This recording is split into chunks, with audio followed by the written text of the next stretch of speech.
وعلیکم ورحمۃ اللہ وبرکاتہ۔ درس رمضان 10 منٹ میں حاضر خدمت ہے، آخر تک ضرور سماعت فرمائیے۔ آج کا ہمارا 7واں درس ہے اور اس میں ہم احکام زکوٰۃ پر تبصرہ کریں گے۔ تو آئیے آیت ملاحظہ فرمائیے۔ بسم اللہ الرحمن الرحیم۔ والذین یکنزون الذہب والفضة، جو لوگ سونے چاندی کو جمع کر کر کے رکھتے ہیں، ولا ینفقونہا فی سبیل اللہ، اور اس کو اللہ کے راستے میں خرچ نہیں کرتے، فبشرہم بعذاب علیم، تو ان کو ایک دردناک عذاب کی خوشخبری سنا دو۔ اس آیت مبارکہ سے چند باتیں معلوم ہوئی۔ نمبر 1، جو لوگ دولت اکٹھی کریں چاہے حلال طریقے سے ہو مگر خدا کے راستے میں خرچ نہ کرے، مثلا زکوٰۃ ادا نہ کرے اور حقوق واجبہ ادا نہ کرے، ان کے لیے یہ عذاب کی وعید ہے۔ دولت وہی اچھی ہے جو آخرت میں وبال جال نہ بنے۔ دوسری بات، اس آیت میں جو یہ ذہب والفضة کا لفظ آیا ہے، اس سے اور دیگر احادیث سے امام ابو حنیفہ رحمۃ اللہ علیہ نے استدلال کیا ہے کہ سونے اور چاندی کے زیورات پر بھی زکوٰۃ واجب ہے۔ تیسرا، جمہور مفسرین کے نزدیک اس آیت میں جس وعید کا ذکر ہے وہ اس شخص کے بارے میں ہے جو اپنے مال کی زکوٰۃ اور حقوق واجبہ ادا نہ کرے۔ اگر کوئی شخص مال جمع کرتا ہو لیکن زکوٰۃ بھی ادا کرتا ہو اور جو حقوق اس پر ہیں ان کو بھی ادا کرتا ہو، تو پھر چاہے اس کے پاس کروڑوں روپے بھی کیوں نہ ہو، وہ مال جمع کر سکتا ہے۔ عموماً دولت مندوں میں دو خرابیاں عام ہوتی ہیں۔ دو طرح کے لوگ ہوتے ہیں۔ ایک وہ شخص جو دولت مند ہوتا ہے لیکن بخیل ہوتا ہے، دولت کو سینت کر رکھتا ہے، نہ حاجت مندوں پر خرچ کرتا ہے، نہ رشتہ داروں پر خرچ کرتا ہے، نہ اہل و عیال پر خرچ کرتا ہے، حد تو یہ ہے کہ اپنے آپ پر بھی خرچ نہیں کرتا۔ اس کو اپنے مال سے اس درجہ محبت ہوتی ہے کہ ایک پیسہ خرچ کرنے میں بھی اس کی جان نکلتی ہے۔ دوسرے قسم کا وہ مالدار جو مال کو خوب خرچ کرتا ہو لیکن فضول کاموں میں،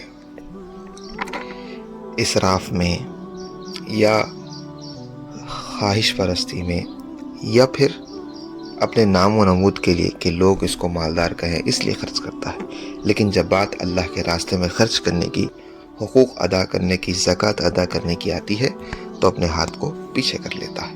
تو اس آیت مبارکہ میں دونوں طرح کے دولت مندوں کا تذکرہ ہے، جو دولت مند مال سینت کر رکھتے ہیں ان کا بھی، اور جو اللہ کے راستے میں اپنا مال خرچ نہیں کرتے مگر فضول کاموں میں خوب بڑھاتے ہیں ان کا بھی۔ ان دونوں کو دردناک سزا کی خوشخبری سنائی گئی ہے۔ مال اپنی ذات میں کوئی بری چیز نہیں ہے، بلکہ مال تو بہت سے نیکیوں کا ذریعہ ہے، چاہے وہ کروڑوں میں ہی کیوں نہ ہو۔ شریعت نے نہ ہی پرسنل طور پر مال جمع کرنے کو منع کیا ہے اور نہ ہی کوئی اس کی حد مقرر کی گئی ہے۔ البتہ کچھ حقوق واجب ہیں، بس ان کو اگر ادا کر دیا جائے تو پھر مال کتنا بھی جمع کریں کوئی حرج نہیں، بس حلال طور پر جمع کریں، اس چیز کا خیال رکھنا چاہیے۔ اب چلتے ہیں احادیث رسول صلی اللہ علیہ وسلم کی طرف۔ رسول اللہ صلی اللہ علیہ وسلم نے فرمایا، اسلام کی عمارتیں 5 ستونوں پر ہیں۔ ایک تو اس بات کی گواہی دینا کہ اللہ کے علاوہ کوئی معبود نہیں اور بے شک حضرت محمد صلی اللہ علیہ وسلم اللہ کے رسول ہیں۔ دوسرا، نماز قائم کرنا۔ تیسرا، زکوٰۃ دینا۔ چوتھا، حج کرنا۔ پانچواں، رمضان المبارک کے روزے رکھنا۔ یہ وہی حدیث ہے جو ہم بچپن سے پڑھتے آئے ہیں۔ بنی الاسلام علی 5، شہادت اللہ الہ الا اللہ واشہد ان محمد رسول اللہ واقام الصلاۃ وآتوا الزکاۃ وصوم رمضان والحج۔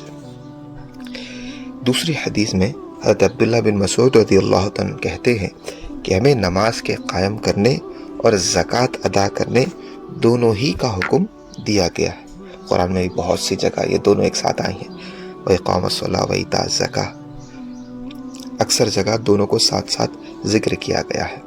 پس جس شخص نے زکوٰۃ ادا نہیں کی تو اس کی نماز بھی قبول نہیں، کیونکہ سر کے جھکانے سے نماز ادا نہیں ہوتی، دل کو جھکانا پڑتا ہے عبادت کے لیے۔ یعنی اللہ کے آگے اپنے تمام مرضیات کو، اپنے تمام خواہشات کو قربان کرنا ہوتا ہے، تب جا کے عبادت ہوتی ہے، نماز میں جان پیدا ہوتی ہے۔ ہم سر تو جھکا رہے ہیں رسمی طور پر، لیکن اپنے خواہشات کو اللہ کے حکموں پر ترجیح دے رہے ہیں اور اپنے مال کو خرچ نہیں کر رہے ہیں، تو پھر یہ ایمان کی کمی کی علامت ہے، اس کا خیال رکھنا چاہیے۔ چلیے تو چلتے ہیں آج کے مسنون دعا کی طرف۔ حضرت عطا بن ابی رباح رحمۃ اللہ علیہ سے مروی ہے کہ نبی پاک صلی اللہ علیہ وسلم نے فرمایا، جو شخص دن کے شروع میں یاسین شریف پڑھے، اس کی تمام ضرورتیں پوری ہوں گی۔ دوسری حدیث میں ہے کہ جس نے صبح کو یاسین پڑھی، اس کے کاموں میں شام تک آسانیاں پیدا کر دی جاتی ہیں، اور جس نے شام کو پڑھی تو پھر صبح تک اس کے کاموں میں آسانیاں کر دی جاتی ہیں۔ لہذا ہمارے بزرگان دین اور اسلاف کا یہ طرز عمل رہا کہ وہ فجر کے بعد فوری یاسین کی تلاوت کر کے ذکر و اذکار میں مصروف ہو جاتے ہیں۔ کیوں؟ کیونکہ یہ حدیث یہ بات ہمارے سامنے پہلے بھی آئی تھی کہ جس کی صبح اچھی، اس کا پورا دن اچھا گزرے گا، جس کا جمعہ اچھے سے گزرے گا، اس کا پورا ہفتہ اچھے سے گزرے گا، اور جس کا رمضان اچھے سے گزرے گا، اس کا پورا سال اچھے سے گزرے گا۔ اگر چاہے تو تجربہ کر کے دیکھیے، ایک صبح کو اللہ کے نام پر اچھے سے گزاریے، تہجد سے لے کے اشراق تک کوئی لغو کام میں مصروف مت ہوئیے، اللہ کے نام پہ گزاریے، اللہ کے رضا کے خاطر گزاریے، پھر دیکھیے اتنا بہترین گزرے گا، اتنا یکسوئی کے ساتھ، اتنا سکون کے ساتھ گزرے گا کہ آپ اس دن کو یاد کر لیں گے۔ اللہ تعالی ہم سب کے لیے آسانیاں پیدا فرمائے۔ اور دعا آج کی یہ ہوگی کہ سورہ یاسین کے بعد، ذکر و اذکار کے بعد کچھ دعائیں ہیں جن کے پڑھنے سے انسان ہر قسم کے شر سے، بلا سے، جیسے جادو ہے، بد نظری ہے، یا پھر ٹوکا ہے، ان تمام شرور سے بچ جاتے ہیں۔ ہم بچپن سے یہ دعائیں پڑھتے آ رہے ہیں، وہ دعائیں 3 ہیں، میں آپ کے سامنے وہ بھی رکھ دوں گا۔ سب سے پہلی دعا، اعوذ بکلمات اللہ التامۃ کلھا من شر ما خلق، اس کو 3 مرتبہ پڑھیں۔ دوسری دعا، بسم اللہ الذی لا یضر مع اسمہ شیء فی الارض ولا فی السماء وهو السمیع العلیم، اس کو بھی 3 مرتبہ پڑھ لیجیے۔ تیسری دعا، اللہم انا نجعلک فی نحورہم ونعوذ بک من شرورہم، یہ 3 دعائیں، ان کو 3 مرتبہ پڑھیں۔ اگر ان تینوں سے پہلے اگر 3 مرتبہ 3 مرتبہ قل هو اللہ، 3 مرتبہ قل اعوذ برب الفلق، 3 مرتبہ قل اعوذ برب الناس پڑھ لیں، پھر ان دعاؤں کو 3 مرتبہ پڑھیں تو یہ بہت بہتر ہے۔ ٹھیک ہے، اگر دعائیں دوبارہ دہرانا ہے تو ہم سے رابطہ کریں، انشاءاللہ ہم آپ کو لکھ کے دے دیں گے، یا پھر پاز کر کے ان دعاؤں کو لکھ لیں۔ لیکن بہت قیمتی دعائیں ہیں، ان دعاؤں کے پڑھنے سے انسان بہت سے فتنوں سے، بہت سے شر والی چیزوں سے بچ جاتا ہے، لہذا ان کا ضرور اہتمام کریں۔ چلیے اب آگے بڑھتے ہیں احکام اور مسائل کی طرف۔ اسلام کا تیسرا اور اہم رکن زکوٰۃ ہے۔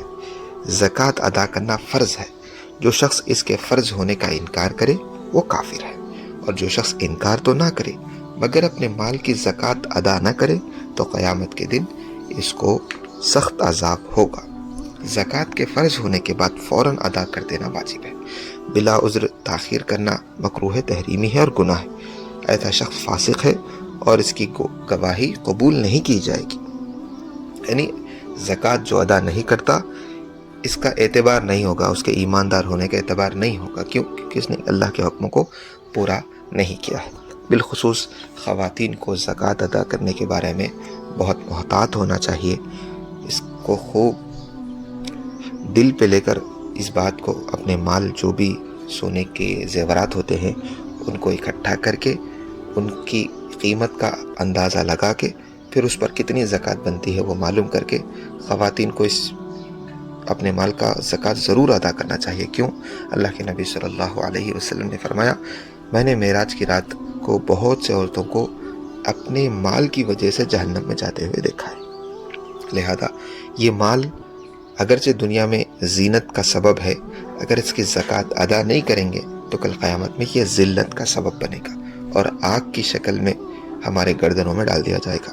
لہذا جو مال دنیا میں تو زینت بنے لیکن آخرت میں ذلت بنے، وہ مال کوئی مال نہیں ہے، وہ بلکہ وہ بال جان ہے۔